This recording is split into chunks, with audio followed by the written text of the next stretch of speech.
Hello adventurers, right the rye runes, it's time for Roll for Sandwich, the series where I let fate decide my lunch. Let's go!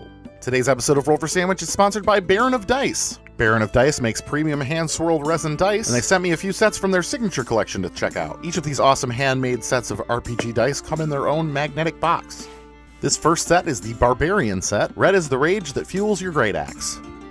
Then we have the Wizard set, adorned with spellbooks, wizard hats, and fireballs.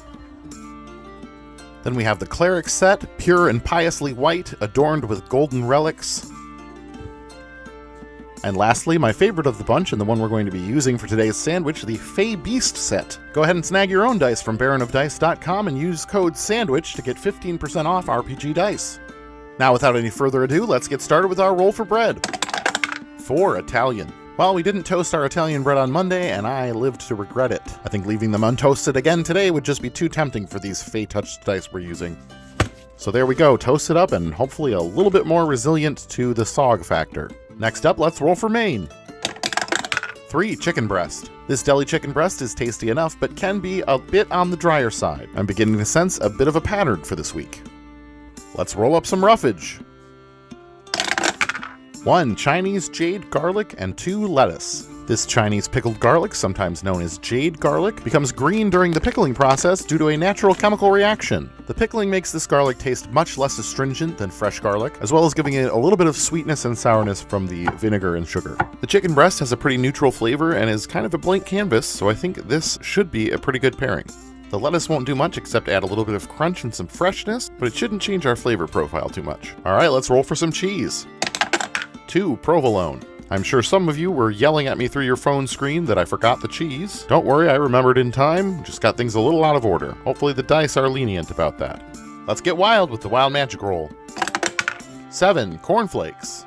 Cornflakes for wild magic for the second sandwich in a row. They ended up pretty soggy on Monday's sandwich, but we've got a really dry sandwich so far today, so maybe we'll end up with something better this time around. If we can maintain their crunch, I think they'll be pretty good. I guess it's going to come down to the sauce roll. Last but not least, the D20 sauce roll. Here we go. 4 sour ooze. Yeah, maybe the dice weren't so forgiving after all. We've got some strawberry sour liquid candy that we're going to add now on top of our cornflakes. Not quite as wet as salsa, so there's that, but still sour candy. Let's go ahead and get this sandwich closed up, get our toothpicks in to hold it together, and let's get it cut in half. And let's take a look at that cross-section. Looks fairly innocuous. Got 2 different but weirdly similar sandwiches in a row. The last one was real mushy with cohesive flavors. Let's see how this one is. Honestly, not as bad as I was expecting. Most of the ingredients are fairly neutral. You really just have the garlic and the sour ooze that stand out. The garlic is a little sweet and a little sour from the pickling, and the sour ooze just pulls it further in that direction. The chicken, cornflakes, and cheese add a little bit of savoriness to kind of bring everything together.